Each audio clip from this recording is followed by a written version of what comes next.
Happy New Year. It's early 2024. First bit of snow around Mount Laguna, very light flurry last night. Right, first of all, apologies for not posting videos more often. I had originally planned last season to hike northbound, doing a systematic set of videos as I went north. I did about 2,250 miles, but I flip-flop like a lot of people. I realized that the conditions were probably, for me, I normally go through the Sierra in early May and come out and try and stay ahead of the fires. That wasn't possible this year. That wasn't, I mean, the conditions were tough. There were tough river crossings. The resupply was in question about different routes.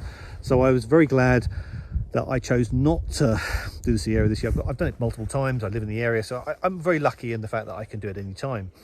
I do appreciate a lot of people are doing the PCT, and that was their one chance. So I take my hat off. Congratulations to people who got through. I think it probably had obviously hard going, but they made it through. For those people who tried it, maybe decided to come out early, maybe go back later in the season. So I hope each of you found a way to deal with the solution and found a way that worked for you. But we'll see. Hopefully this year coming up, it might be a bit better. We'll see. Weather conditions depending. Okay, so I'm going to do some videos like last year, update some of the gear videos, update some of the early information that's useful to you, maybe for the first 100 miles, some just simple things that might help just sort of take some of the unknowns away. I hope they're helpful to friends and family, but also to other hikers. There are lots of sources of information out there now. Try and look as many as possible. There are an explosion of trail angel groups, which is really good because they're area focused. So as you approach a new area and you need assistance for a lift or a place to stay or advice, you can post on those Facebook groups, and I think that's absolutely a brilliant initiative. It also means that you're less dependent on some of the other Facebook groups. There is a couple that are linked to business operations. Now, they in the past have had they offer maybe good advice, but they also have that business arm such that if you want to raise a legitimate complaint against that business. Last year there was a situation where bear can deposits, where bear cans were returned and deposits were withheld, albeit maybe for a few people initially. But what the problem was exploded by the fact that a lot of people, a lot of fellow hikers just said, hang on, that's not right. And they actually liked all these comments and just said, that's not right. Now, some of them may be trolls, but the vast majority, I think most reasonable people would have looked at the situation and go, no, that's not right. And they liked the comment. Now, what happened was, unfortunately, this wonderful community that they thought were their friends suddenly became, they all suddenly became public enemy number one. They turned on them. The commercial arm just booted them out of the group. Bye-bye, don't need you anymore. And that's sort of, unfortunately, a sad reality when you have the commercial arm linked to an information source, if they only want 5-star ratings. Unfortunately, also, as a direct result, where people have raised comments or criticisms, then the businesses then go after those individuals on social media. A couple of angels who have set up businesses, but alternatives offerings that you might argue, could compete with those businesses. Now, it's okay to sort of compete, but also when some of the distasteful things happen, when they try and discredit individuals or some trail angels who are literally not making any money, they're just trying to actually assist hikers because they know some of the business practices that have gone on in the past are questionable, to say the least.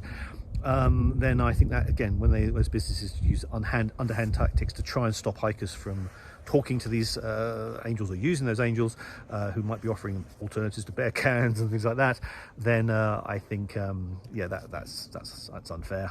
But hey, all fair is in love and war, I guess. Sometimes what's fair in one person's eyes is not fair in others, but I hope it gets better this year. I do worry about the fact there's a community where complaints against certain businesses, there's a community that just rush to their defense without actually looking at what the complaint actually was. They just automatically assume that it must be a troll. There are a lot of legitimate complaints, so when they're posed on social media, I hope if you see something that you don't agree with, put your support behind it.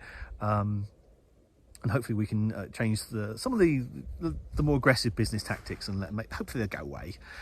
It is getting better, and I think the trail angel groups are going to soften that. So if there are issues that want to be raised on the social media, there are now a lot more platforms where those comments can be raised, and businesses will then have to deal with them much quicker, and not try and hide them and sweep them under the carpet.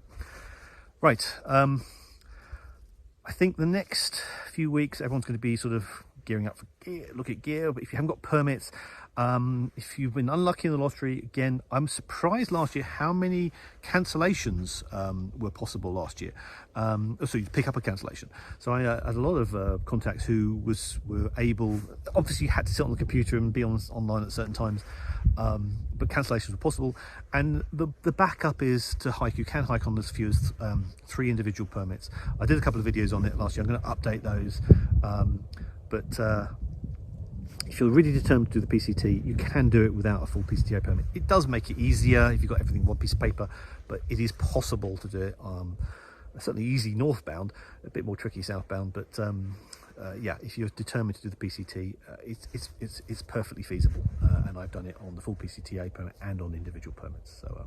So hopefully the information I provide is at least helpful.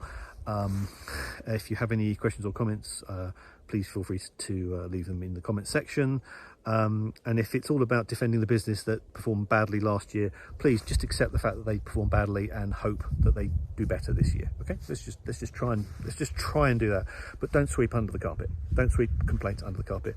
It just makes things worse. All right, I will see you in the next video, maybe on trail. Take care.